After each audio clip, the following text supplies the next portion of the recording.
Archer is good and mad, but will he dig deep and start Breaking Bad? Don't laugh. That's sad. Okay. All right. Archer is good and mad. I don't like that. Okay. When did you become a thespian all of a sudden?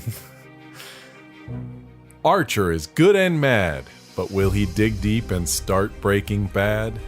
DePaul is looking constipated. Maybe her acting is a bit overrated. That one guy has a twisted up face.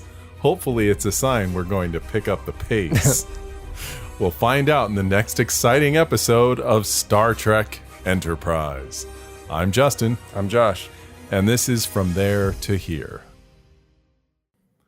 So, according to the IMDb, what I'm sorry. and season is this? We're doing season 3, episode 2. Should we say welcome back to everyone? Well, we've already started this. We'll get to that. Yeah, all right. We're covering season 3, episode 2, Anomaly. And according to... I already forgot what the episode title was. It's like we usually Justin and I will we'll watch and immediately record. Yeah. But this time there was a long break of like 2 hours. Yeah. And I've already forgotten what it was we watched.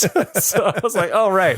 Anomaly. Yeah, Anomaly. And according to the IMDb, very brief description, after an attack by Osarian pirates, Enterprise follows them into a mysterious sphere. That's it. And wait, let me guess. This is probably rated. Sure. I would say 7.2. Close. 7.7 according to IMDb. What would you have said? It's in the sevens. I probably would have said mid to high sevens. That would have been my guess. Because we were we were a little brutal as the episode started, but I think we were just in a mood I think so. Where we were nitpicking, but I guess we'll get into the episode in a minute. But we'll also get into why we felt that way, I think, going in. Yeah. And I'll explain. I'll explain. Okay, so a little bit of background info on IMDb. Michelle Erica Green of Trek Nation compared the actions of Archer in this episode to those of Catherine Janeway in the second part of the Star Trek Voyager episode Equinox. Or the Phage. Oh, kind of. Okay. But felt that here it came across as callous and horrific. She felt that Archer's actions were typical of a Hollywood fantasy or nightmare post 9/11 leader, but thought that they were realistic. She also praised other elements, such as the special effects, such as the derelict ship, calling it creepy, vivid, and entirely believable. Jamal Episkokin at his website, Jammers Reviews, called the episode proof that action-centric Trek can indeed work, and work well. Oh, did it? We'll see. He thought it was a vast improvement on the previous episode. I think so. Even though we recorded that months ago, I think this was better than the last one. Yes. And found the stronger version of Archer interesting. He praised the soundtrack by Jay Chataway. You had said something about I mentioned the score a couple times. Yeah. Which he felt suggested that the typical Star Trek music was being revised. He gave the episode a score of 3.5 out of 4. Oh, but what will we give it? Well, you just have to wait till the end. I forgot. We give it letter grades. We do. So before we go into the episode, usually we do just go right into it, but we haven't recorded an episode in a couple of months. Yeah. It's been a minute. I think it's been a couple of months, maybe 8 weeks, maybe a little bit more. Something. But the last one we did was... to the point where we couldn't even remember what the last episode we did was. Right, we couldn't remember, but we looked it up. We had to go to our own iTunes, podcast feed to find out what it was, but it was the Zindi. It was episode 1 of season 3. We did make it to season 3, and we were fairly lukewarm on that, I remember. Yeah. Wasn't that good? No, it was a weak start. But the reason why we had fallen off the radio waves was because Justin and I both went back to work. Well, Justin went back to work because he was on summer break. I started a new career, and now Justin and I are both doing the same thing. We're both teachers. Justin teaches first grade, and I started teaching junior high, which may have been the worst decision kids of my life. I teach 8th grade language arts. Oh my God, it's been a whirlwind. I have not had been a long road getting from there to here. Yes, it sir. definitely has. Basically, I had no idea how busy a teacher's life can be. I never have a free moment to do anything. And so that's put in the wrong way. I had to prioritize the time that I had, and it was always spent doing something school related. Yeah, no, that's a very fair way to put it. There's any teacher could tell you that you could work all day, every day, and still never really have done everything that you want to do. Right. And, I've told you before that, as you've lamented your day to me, that the experiences you're having are very common for a first year teacher. And I can tell you I'm year 4 and I still work all the time. I could choose not to, but that's not the kind of teacher I want to be. So, I've taken on more responsibilities in my grade level. I'm a team lead now for my grade level. So that's a whole nother level of responsibility. And, I see you all the time, just nose in the computer, a stack of papers next to you. And I feel your pain. I absolutely feel your pain. We work very differently because of our grade levels, but we both work a lot, outside of that, standard school schedule time. But like Josh was saying, we were really, when we started the show, it was during summer, and we started towards the end of my last school year, I think. Yeah. But we a lot of time passed during the summer where we were recording constantly, and it was just clicking because we had time. But as that school year started, we had to prioritize. And as much as we love doing this show and reading emails, getting feedback, we just had to prioritize. So we've made a deal with ourselves that instead of trying to record every Tuesday, which is what we were doing, it's very apparent that is not going to work. So we're going to make an effort to record on the weekend and then still release, ideally on Tuesdays, that kind of a thing. So anyway, I mean, that's our long story short, and I'm glad we're back doing it. We never intended to give up. It was just a break, and we were starting to feel a little guilty. We honestly we have to finish. We really, So, I did not want to. Yeah. Even if we are going into season 3 and it is a real slog, I don't care. We're gonna finish this thing. And we, over these past few months, we have gotten a few emails from listeners that have picked up our show despite us being on hiatus, and they've been asking us, "Hey, been noticing you haven't been published anything in a couple of months. Are you coming back?" Yeah, we'll get to that. I'm not going to go through all of the emails. We'll save that for the next episode. But I wanted to address all of you who have written in. Like longtime listener Sebastian had written in recently, and we'll get to you next week, Sebastian. Well, he's a honorary member of the show. Yes, he is. Yeah. Anyway, yeah. We had picked up some new listeners. We have read your emails. Thank you. I know I haven't written back yet. Again, it's about prioritizing time. I just have not been able to do that. Oh, okay. So the episode Anomaly. Here we are. We're at Anomaly.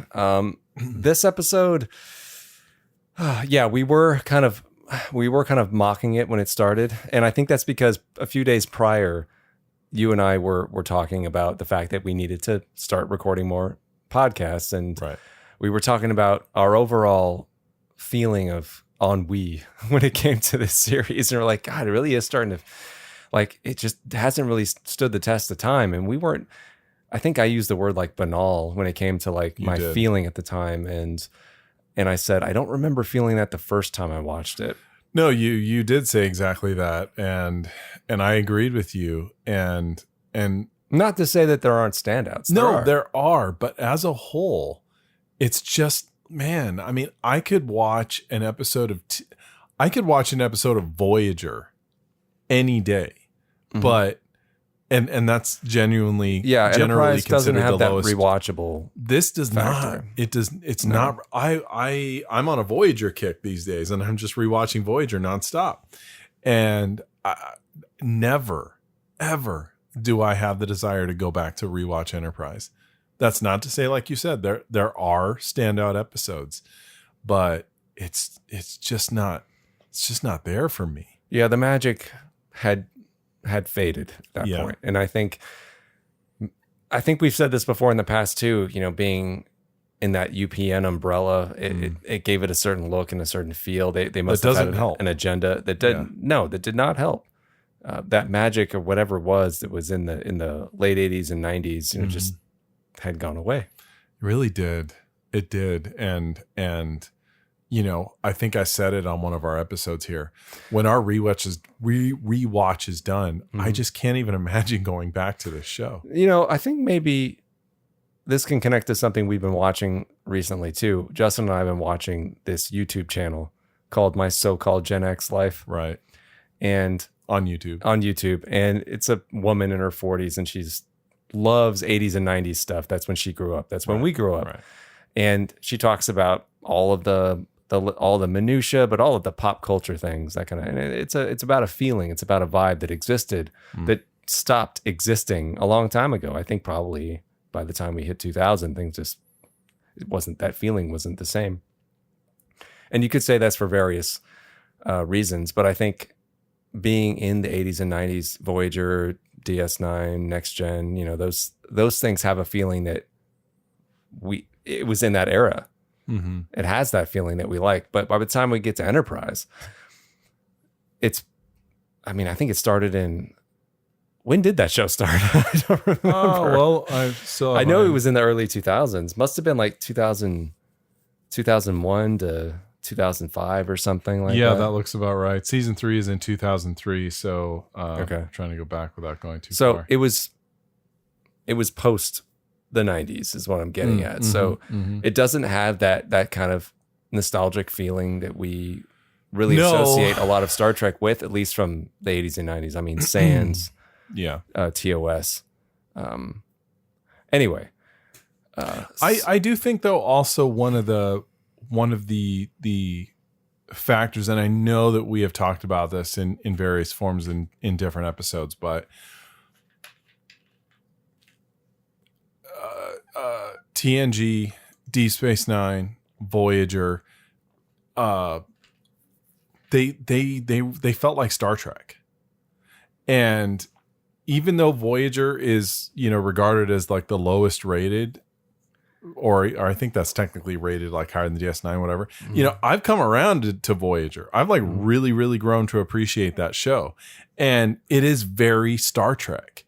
And like Janeway does some dark stuff here and there. I mean, like the show could get violent, it could get aggressive, but it always felt like Star Trek. Wasn't it like a month ago or something like that? You asked me about Voyager and you had said it was completely off topic of whatever it was we were discussing. Maybe it was just out of the blue, and you would come up to me and said, like, what was the reason for that 11:59 episode? I was like in whose mind was that a good episode to make? What did that have to do with anything? And I was like, I think it had something to do with the fact that it was like 1999. Yeah. And the you millennium. hit the nail on the head. Yeah, and I was like, okay, so they're not all winners. No, that's my point. But that's honestly, that is like the genuine exception. Other than that, I can pretty much watch any Voyager episode and be entertained.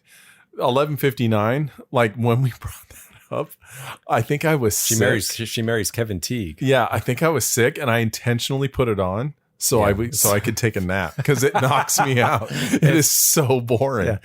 But should we get back to?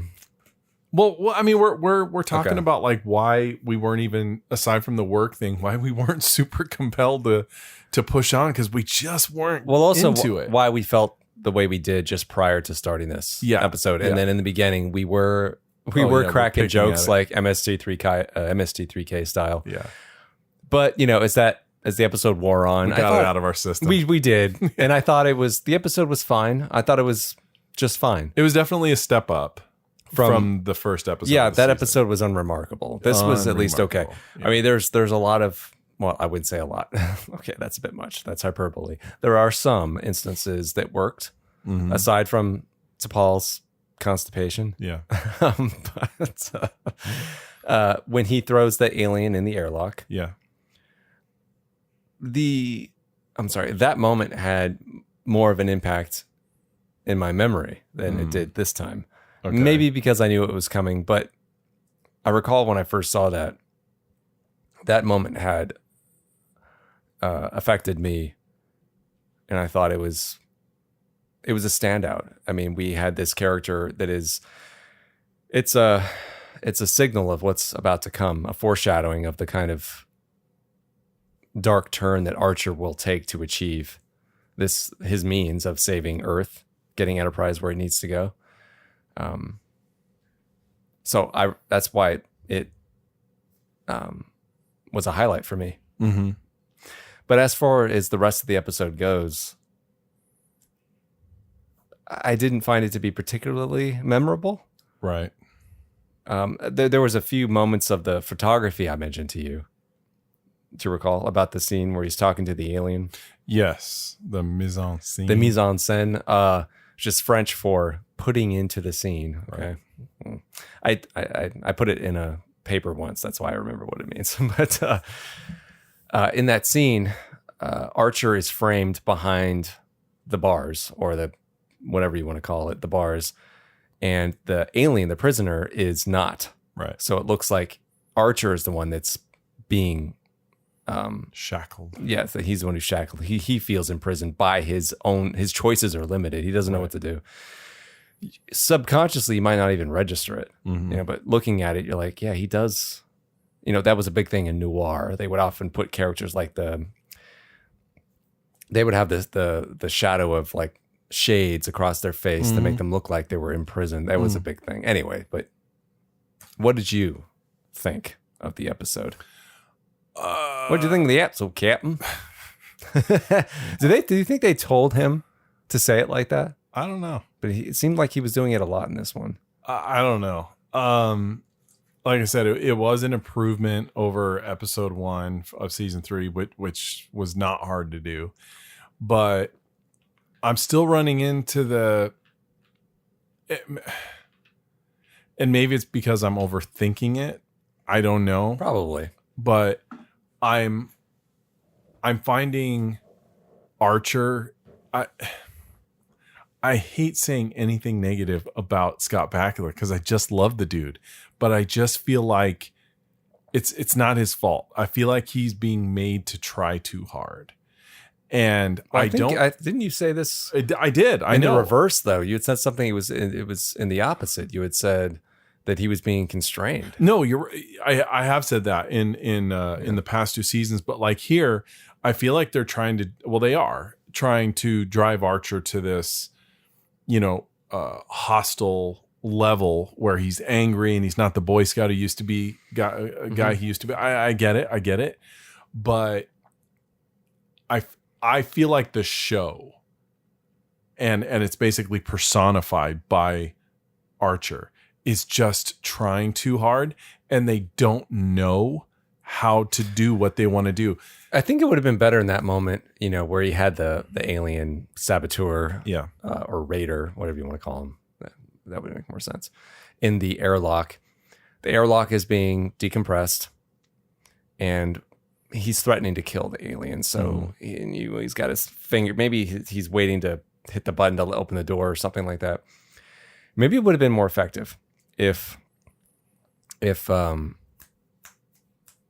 Trip was there, maybe standing beside him or something like that, and Archer has his hand close, or his finger close to the button to open the door and let the guy breathe, and it's ticking down too far, and it looks like he's probably going to let him die, but then Trip just comes in and presses it for him in the last second and opens the door, and then after the alien is taken away, Trip looks at him and says, for a second, I didn't think you were. It didn't look like you were going to press it. And then Archer said, "I was going to," and maybe just leave a little bit of like doubt in the audience's mind. Like, was he actually going to do it? Was he going to let him die? Right. I think that would have been more interesting than just letting him out. And the alien, even at the end, he taunts. No, he throws it back in his face. He's like, "Hey, man, your morality got in the way again. You're letting me go." And honestly, and I realize the show is intentionally trying to do this. You know, they can't have Archer go from 0 to 60. You know, he's got to build up steam to some of the things he'll at least attempt to do later on. But it just, something does not feel right. I don't know why. I can't truly explain it, but they want to portray Archer as being capable of doing anything, and he's so angry all the time, and it's not clocking as real to me. At least when Trip, he seems to have let most of that anger go about his sister, but at least when he was pissed off about that, you're like, oh, I get it. You know, his sister, he's angry, but Archer is taking this like awfully personal. And I'm not saying he wouldn't be invested in the mission, but he seems like personally driven. And maybe that's my problem, is that I'm not getting a sense of motivation from him. So his actions don't seem believable. When maybe it's because it's been a long time since we've watched an episode and you've lost. It's not clicking for me. It's just not clicking. Well, I see what you mean by comparing him to Trip, who has a personal vendetta. He does not. He's just a captain under orders. I mean, sure, he wants to save Earth. Of course, right. But like just the whole show, you know, if you're going to bring these Makos in, if you're going to bring in Marines, man, make it feel like I'm watching Aliens, you know, where they come in there, ho, ho, ho, you know, like have this be like, what on earth? They didn't say ho, ho, ho. I'm just saying, have them. These guys seem too nice, the Makos. Yeah. They need to be like tough. I need to be visually scared by them. And they're all too pretty. There's a sexy Mako. There's a sexy Mako. I don't. That's what I mean. They're not committing just to their excuse to get their shirts off. I know. They're not committing to their own premise. And it's just not working. They're trying to go far in one direction, but then they're backpedaling in other ones. They can't commit, you know. That's why I know I keep referencing Voyager, but yeah, you do. No, I do. But honestly, I think it's a great example of they can have perfectly light episodes, and then next week you could have a thing where they're stuck in this void or whatever. Like what was the one with Harry where he's the planet full of women? What was it? Favorite Son. Favorite Son. That's right. It's a goofball episode.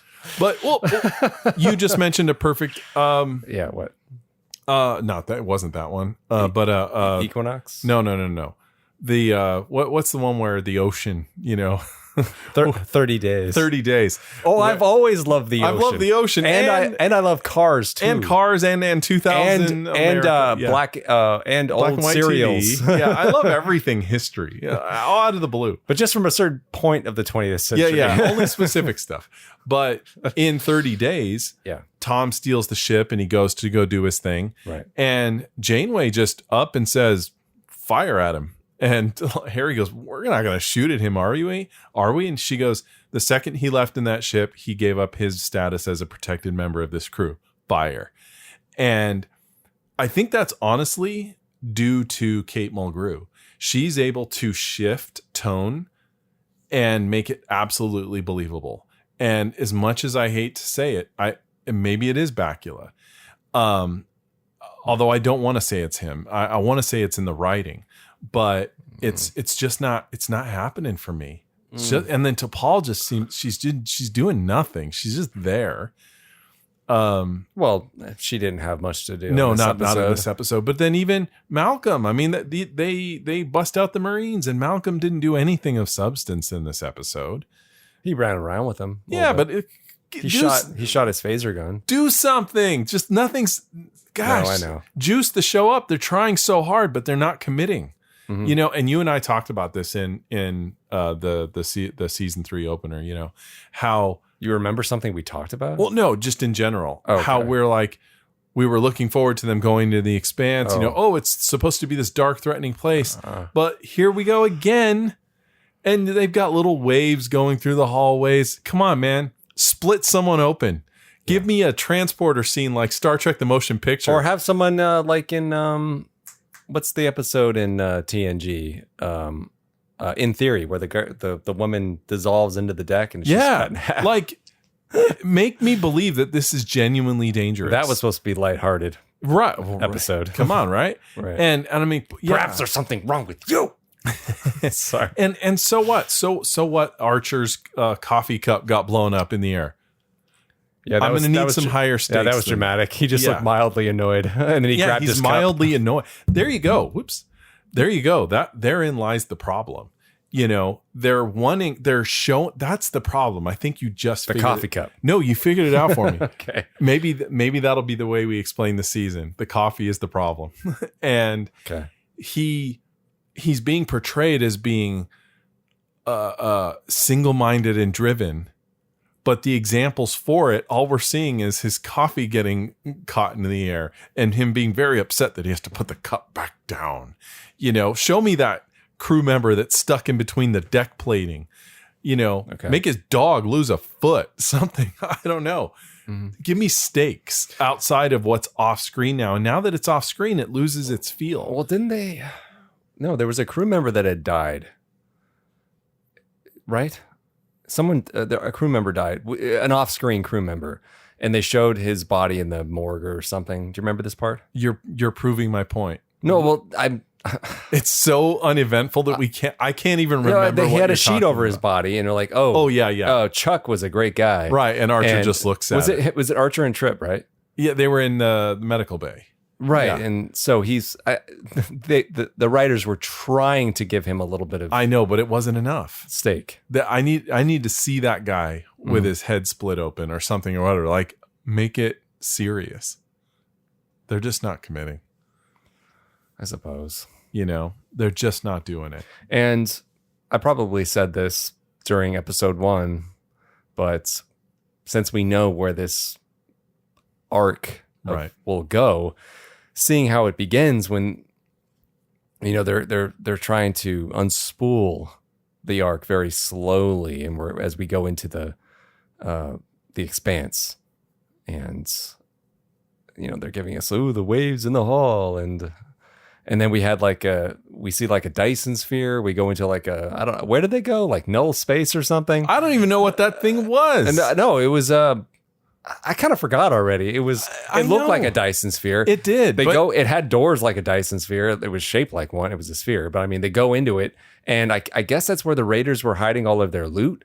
I don't know if they built it. I don't think they did. They were just using it. It was a lot of setup for no. But it was payoff. it was supposed to be a big set piece. Yeah, but it wasn't. But yeah, it was kind of unremarkable. They didn't do much with it. Unremarkable. Yeah. The only really interesting parts, I think, were those conversations that Archer had with the Raider. And those for me... Because that guy, the actor, was fine. Sure. He delivered his lines with menace. And I wanted to like it, but I couldn't get invested because I don't feel the threat. If Archer feels like exactly what he is, a guy that is way too nice to play mean. And I just don't buy it. You know, if he meant all this stuff that he's thinking and feeling, it took him 3 visits to go back in there and pull him out. Dude, I think I did joke to you that if this was a Deep Space Nine episode, Sisko would have walked in there, opened the door, laid the dude out, and got the information out of him in one visit. But Archer going back and forth, like the guy in the cell owned the moments every time because Archer was not in control. And it's just it's not working. It's not working for me, you know, and it kills me because I love Scott Bakula, and I've really come to enjoy Trip more than I did the first time around, even Malcolm. Mm-hmm. And Trip I'm enjoying, but you know, he hasn't had a whole lot to do other than just kind of, you know, engineering stuff. But yeah, it was a better paced episode and the music was a standout, but they're not delivering on the motivation, you know, the personal motivations to make Archer's journey, which they're really pushing, believable for me. Just not. Well, from your memory, do you think that it will later in season 3? Don't go into 4 yet. Does the latter half of season 3 pay off in your memory? No, not from what I remember. I feel like they kind of they humanize the Xindi too much to where the threat pretty much just dissipates. The insectoids, yes, are always kind of the baddies, but they make too many friends, and you're just like, okay, the threat is gone. Threat is gone. Yeah, there wasn't. I hate to say it. Yeah, not much to write home about, and I don't even know what comes up next. But the thing is, I don't think I really. Well, you're going to look it up. I don't think I really care to know. I mean, because it's one long episode. That's what this whole season feels like. Right. I know there are good ones in there. I know there are. Liking a lot of them later on. Oh, well, that's exciting. What does come up next? Extinction.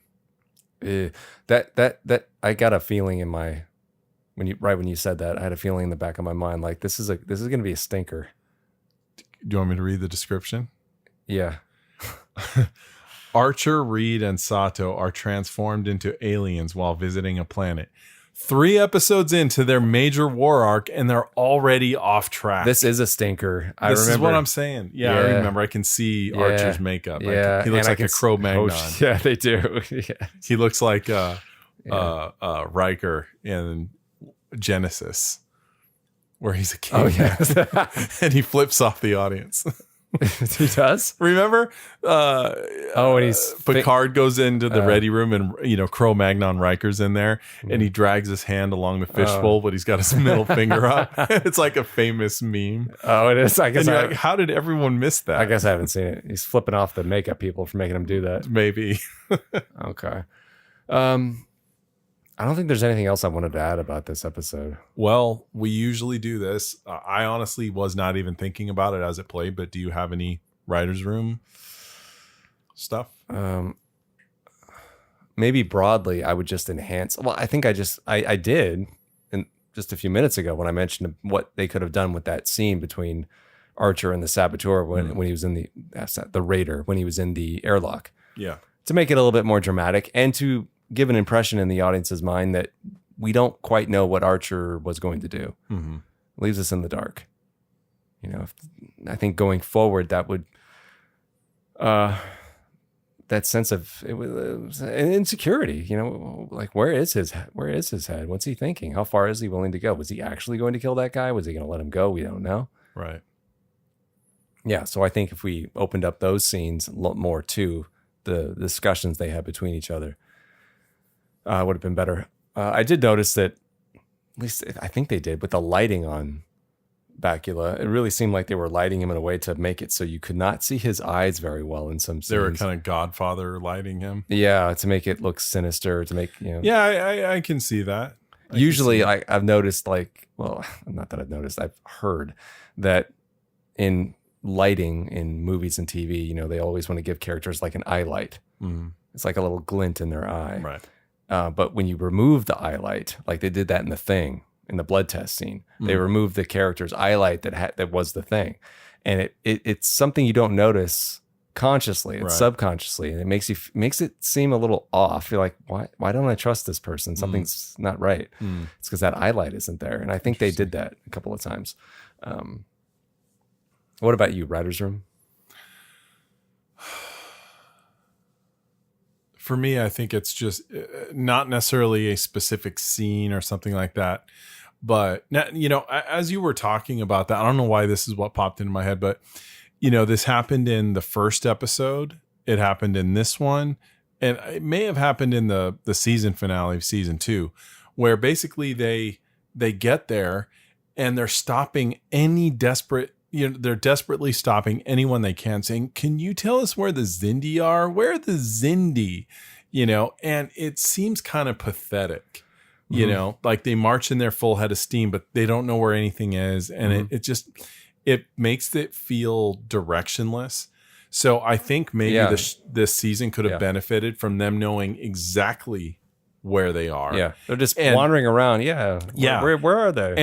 And this whole business of the expanse, it's dangerous and all that, just throw it out, because clearly they're not really willing to commit. It just seems like normal space. Yeah. They're not willing to commit to the concept. So instead, maybe the expanse was just an area, but make it to where they know where they are. It's like Hell's Bucket and Cabin Boy. Right. Yeah. It can be weird and whatever, Yes. but make it maybe the whole season where getting to the Zindi meant they had to slink around because they're horribly outmatched, so maybe make it every time, instead of seeking people out, maybe they're trying really hard not to be found. So every time they do run into someone, they're like, shit, do we need to kill this guy? Like, are they going to point a finger at us? Like really raise those stakes, make it a cat and mooses kind of a thing. I was doing like Zorro the Gay Blade. Oh, okay. Are you playing cat and mooses? A cat and mouse game, with the Zindi. And do it like that, Anything would be better. Anything. Other than seeing Cro-Magnon Archer next episode. Well, that to me just speaks volumes. Yeah. That 3 episodes in, they're already padding. I think they're using that premise. set that they used Rogue Planet for. I can't believe I remember the title of that episode because it was the most boring episode. Well, what I didn't realize this was because you've talked about the scene with Archer with the guy in the little brig. They get a lot of use out of that brig set. Like that stays there for the whole series. Like comes back and back and back. Well, do you want to rate this? Want to grade it? Do you want me to go first? If you like. I'll give it a C+. I was kind of thinking the same thing. Yeah. I think B is too much. I'll give it a C+ as well. I did, while you were talking, I looked up our email account and I thought, why not just go through it now? Because as you recall, we were communicating actively with Marie, our other honorary member of the show, and Sebastian, and they would often send us trivia or their own thoughts, comments about particular episodes. And I went back a while and I found Sebastian's for Anomaly. So let's see what he has. He writes, the torture scene. Do you think it's believable that Archer would do something like that? There's more, but what do you think? Would he do it? Like, would he kill? Well, that he would torture him. That's the question. Do you think that was believable? It didn't feel earned to me. Well, no, that's my problem is that his actions don't feel earned. Right. Especially when the guy isn't even like particularly menacing. Not really. He's just some guy. Yeah, he is. He's just a jerk. I mean, that's not enough. Yeah, it's that's what I mean. The show's not committing. No. Okay, so let's see. Continuing with Sebastian's email. And do you think it was right? I'm sorry. And do you think it was the right decision to show it? To show him try to get that information out of him. He tortured him to get to get the shield codes from the ship or something like that. Right. To show it? Yeah. I like if you're going to do it, show it. Yeah, don't pussyfoot around it. I like the fact that they were willing to take it to a darker area. I mean, they're supposed to be desperate. Yeah. I mean, I think what Sebastian is leaning towards is the fact that it's not a Federation captain is not supposed to do that, right? Starfleet captain is not supposed to do something like and that. obviously that's what the episode's trying to do. They want some drama, but it's some Dramamine. Yeah, but like if you're gonna do it, make the guy that he's doing it to. Okay. I was looking what Sebastian wrote next. Okay. Well, I've said my piece. Okay, so this is what Sebastian continues with. I, for one, hated the scene. Okay. I generally don't like watching people being tortured, even if it's fictional. I don't either, but I mean, we're not talking about like torture porn. I mean, this is right. Star Trek torture. I mean, although it's still hard for me to watch the scene in Star Trek 2 when Chekhov and Captain Terrell are getting, before tortured. they get the earworms. And when they're screaming. For me, the tension is before that happens. Because agreed. Nothing good is going to come from something this. bad. And then like they put them on their knees and then like they put those things in their helmets. You're like, what are you going to do with that? I was like, this is spooky. And like the whole time Chekhov is sweating and you're like, oh, you're so screwed. Let's see. There are a few exceptions. For example, the torture scene in Battlestar Galactica, Season 1, Episode 8, Flesh and Bone. I don't remember that. That show's kind of a blur to me at this point. Yeah, me neither. When Starbuck torches Leoben. Okay, Leoben was played by that Canadian actor that's in Everything Canadian, I think. From Due South. Yeah. Rennie Rene Rousseau. Oh man. Well, we like that guy. Yeah, we do. He's great in everything. That is great television. And unforgettable moment that gets under your skin when Leoben suddenly whispers like a fortune teller, I see patterns. I know you. You were damaged. For me, the best torture scene will always be from Casino Royale. Oh, well, that's bad. Yeah, that's bad. I got another itch. It's right down there. Can you get that for me? Oh boy. You can see how the torturer. You can see how the torturer herself gets traumatized as well. In contrast, it seems completely out of place when Archer tortures the pirate. It doesn't suit Archer. It doesn't suit the series. See, that's what Sebastian's kind of main. I think it would was. If Archer had a personal stake. Mm-hmm. If that had been Trip, like it hot on the heels of Lizzie, you buy that. Mm-hmm. You would absolutely buy it, but not this. Yeah, not this at all. Like think about D Space Nine, the two-parter where they go and they find the founders, and Garrick tortures Odo. Damn.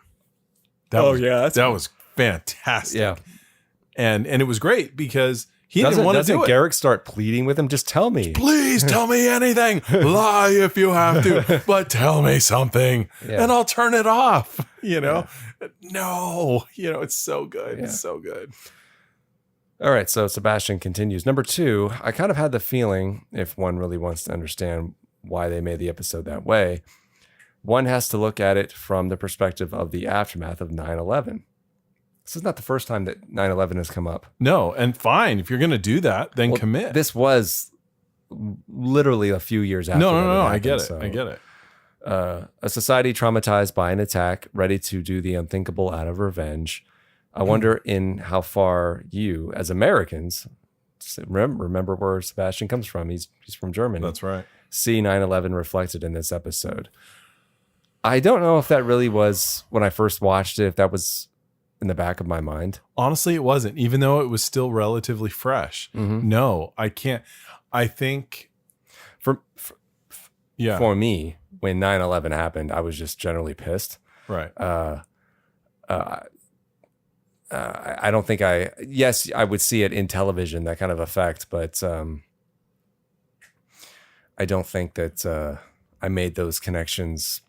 I honestly didn't. And it wasn't a strong enough connection, particularly with Enterprise. No. I wish it had been. Like if they had found a way to draw on that in a way that wasn't disrespectful, maybe I would have liked it more. But, Sebastian's asking the question. So,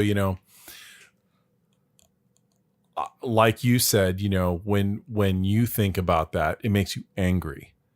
And he was asking as an American, and I can tell you as an American that putting politics aside, when they go back and you watch the video of when Bush is told, where he's in that schoolroom and it's whispered in his ear, and you see, and you see the look on his face change.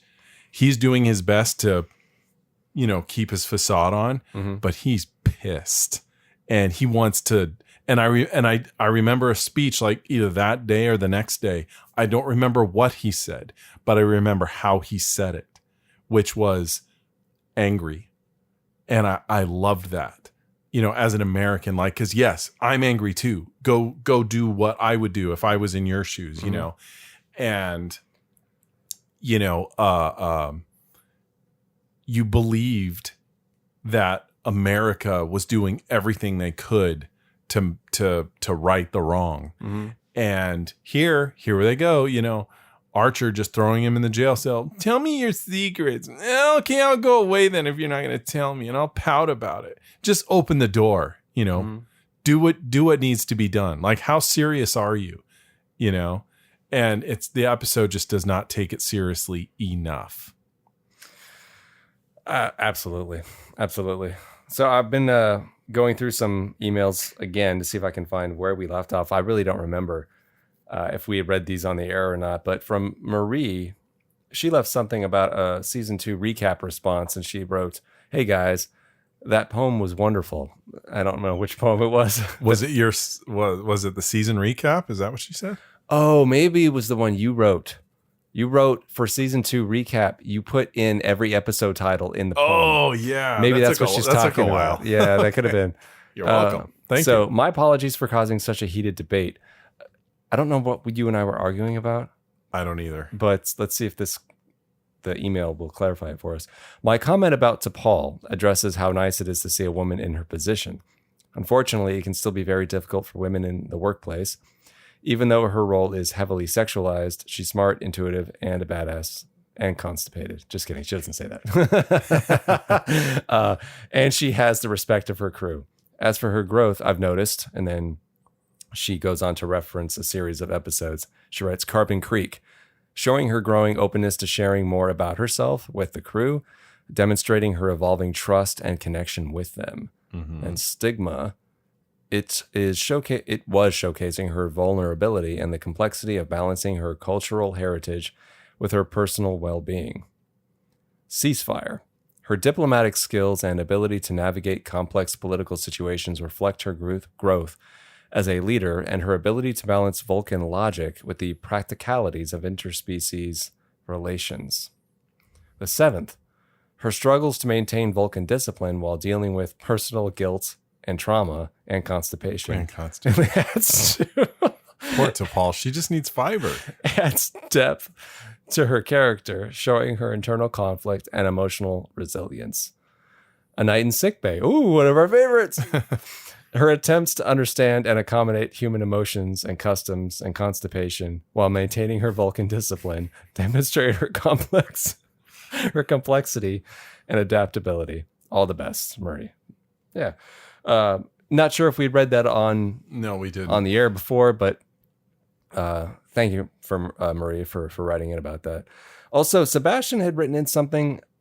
I don't think we read this on either, but I think I had said something we got into a fight about, and Sebastian provided information that proved me wrong. So, do tell. It was screen time of women and men. Remember this?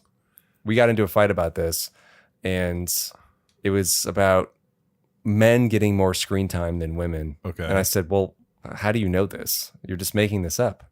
You said that to me. Something like that. Okay. And you're like, yeah, it's they're always like that. I was like, yeah, well, where's your proof? Show me your proof. Or something like that. Well, Sebastian provided proof. So he writes, in this study, scientists from Google measured the average on-screen time and speaking time.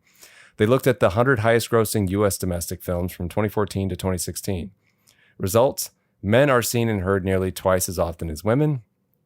Female on-screen time, 36%. Female speaking time, 35%, which just goes to prove my theory that women aren't really good for anything.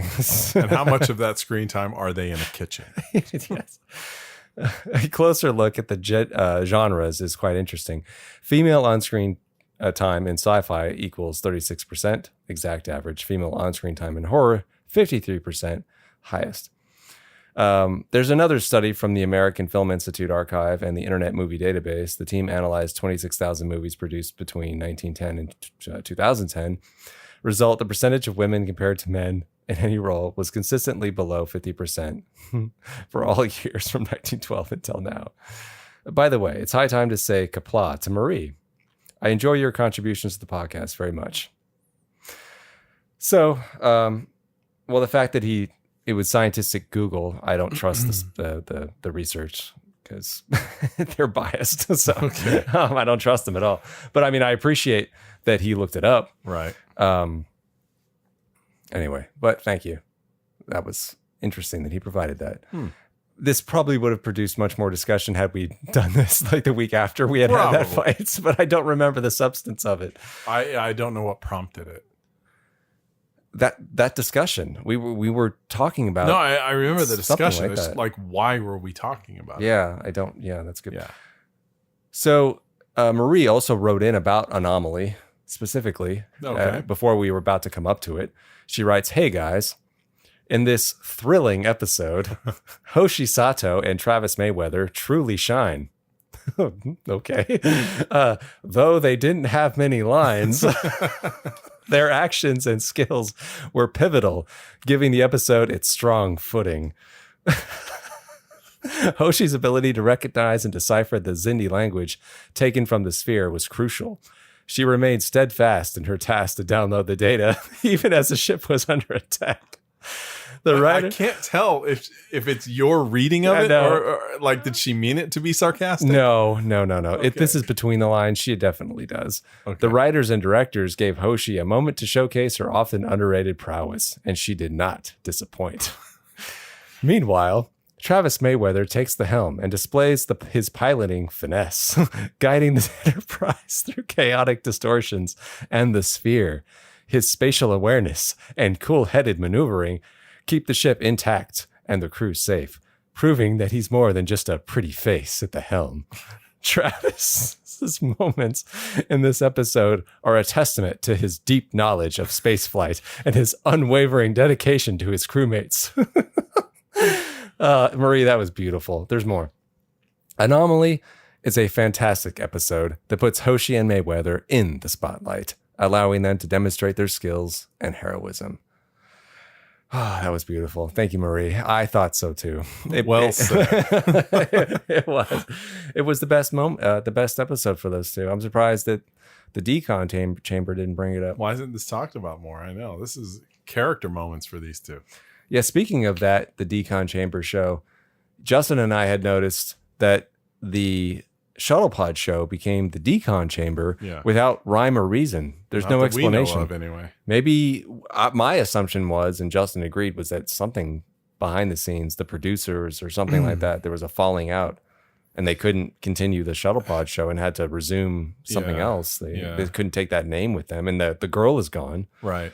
And there was a guy that would show up too. Yeah. He's gone. I think I really don't. I think I'm pulling this just from, memory, but I think the producer of that show that they did, I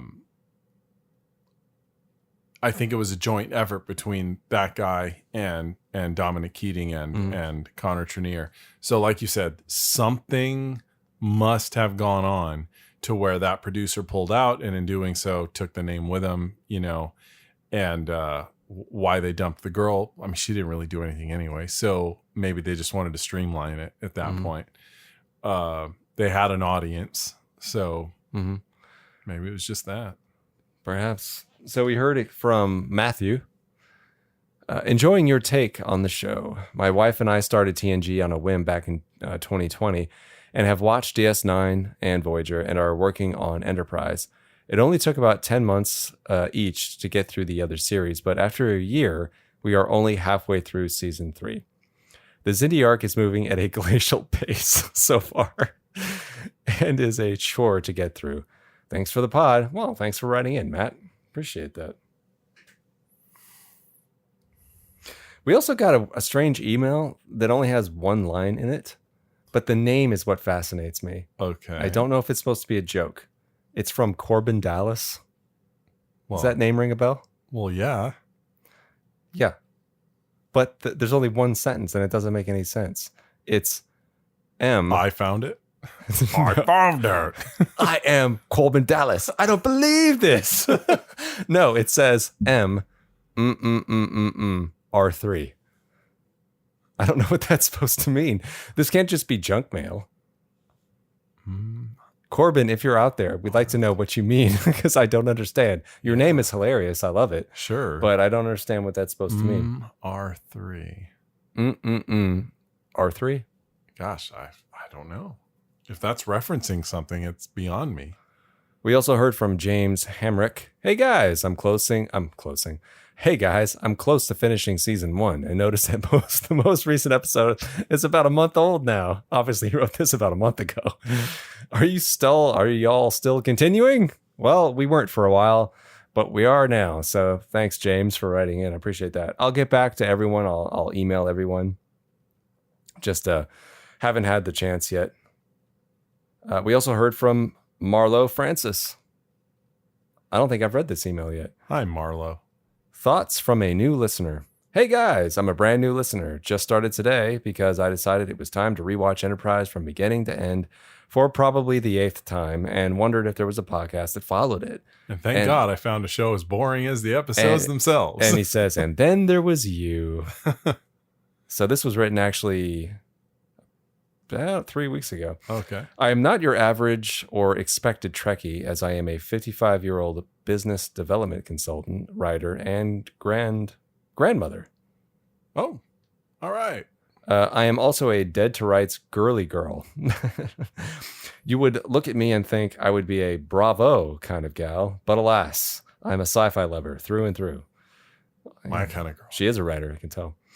It will be interesting to follow along with you as I rewatch the series, but for today, I found myself debating with my phone as you assessed the pilot, and I kept thinking to myself, these guys need a woman's opinion thrown in to make it more interesting. Well, we do get a woman's opinion later on. I mean, I hope Marlo, will, if she's continued listening, she's seen that we do get that. Threes are compelling for many reasons. Mostly, I felt like you guys could have used a tiebreaker in some of your discussions, and I wanted to call in to interject. Perhaps I will find that in the future episodes you add a female perspective to the mix, which we do. That would be really enjoyable. Looking forward to further listening. Live long and, well, you know the rest. Marlo. Well, thanks, Marlo. Marlo. That was great. That was great. And finally, we heard from Sebastian. This was just about a couple weeks ago. Okay. He wrote, just hope you're doing well. Have you died? No, he didn't. He didn't say that. I just put that in there. Dear Josh and dear Justin, I just wanted to write in and tell you, I hope you're doing well. Whether you're taking a long break or ending the project after 2 seasons, it's just been a great pleasure talking Star Trek with you. There are more important things than podcasts, and I just hope all is well with you. And if you or one of you is having a hard time right now, all the best and lots of strength. Well, thanks, Sebastian. That's nice of you. Oh, that was damn sweet. Greetings from, for once, not Germany, but Slovenia. Because I'm hiking here with my wife during our late summer vacation. Well, I hope you're having a good time. And you're taking time to talk to us. Thank man. you. That's epic and awesome. Yeah. By the way, I want to get him on the show. I want to get Sebastian on the show. Yeah, maybe we can arrange that. Yeah, we should. By the way, And Marie. Yes. By the way, yesterday I presented my latest movie project to her. It's a newly edited and heavily shortened version of Star Trek: The Motion Picture. That is weird. Well, we were just talking about that. This Sebastian is he's floating around the same circles we do. This is getting very interesting. With a completely reworked soundtrack featuring some of the score from Battlestar Galactica. Interesting. Sebastian, can you please write back and tell me, are you on fanedit.org? He must be. I might upload a clip. I might upload it clip by clip to YouTube at some point and see how long it stays online. All the best, Sebastian. Well, thanks. Well, I'm interested in that. Well, the reason I reacted the way I did was because a week or two ago, I was watching the motion picture and I asked Justin, I was like, hey, I noticed there's a lot of fan edits. Would you be able to get one for me off of fanedit.org? I'd like to see a few different versions to see if they can improve upon its pacing a little bit. But I'm interested in seeing Sebastian's. Oh, yeah. And, fun fact, Josh and I dabble in that stuff. We've done fan edits. I have an account on fanedit.org. And things that he and I have done together and things I've done by myself are there.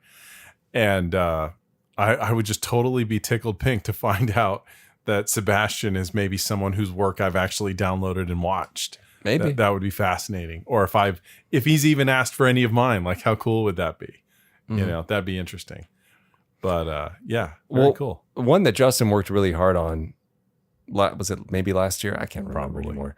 But Justin remade Spaceballs using the soundtrack of Dune, the original Dune. Right. And he called it Lone Star. And I thought that was really fun. And I enjoyed that one. I think that's what they call a fan remix, not a fan edit. Yeah, I think so. But there was editing done to it, but it also was a complete score replacement. Well, and you clipped out some jokes that didn't work. But anyway, the effect that the music has on that movie, we thought made it funnier because we played it straight. That was the joke. That's the joke. Exactly. that one didn't get. I felt like that one deserved a little bit more attention. But anyway, but yeah, fan edits can be fun. They certainly can be. Maybe anybody. Can you think anybody can save Star Trek Insurrection? Star Trek His Erection. Browns and beige. JC Penney catalog. Yeah. I don't know, man. I don't know if there's anything to be done to save that. It's a TV movie at best. And not a great Maybe one. that's what you can do. You can edit it as a TV movie and put in commercials. Maybe that'd be the way. And put it in 4:3. Yeah, maybe aspect ratio. Because it feels like it belongs on TV. You give it like a overlay of like so it looks like it's on a VHS tape. Yeah, yeah, maybe. Yeah. And have you noticed how your boobs have started to perk up? It's a gorge. And then Worf has his purple space bazooka. Yeah, it's so bad. Anyway, so thank you everybody for writing in over this long break. I'm glad we brought in some new listeners. Hopefully when this gets up, we'll bring in some more when people see that we're publishing again. Yeah. And we'll come back in the regular. And thanks for checking in on us, Sebastian. That was nice. Yeah, that's very sweet. Well, is there anything else you wanted to say? No, I think that's about it. So we'll see you in the next one. All right. I'll see you in the next one. And the next one was, what was it? Extinction. Yeah. Maybe we'll just not see each other on that one. All right, bye.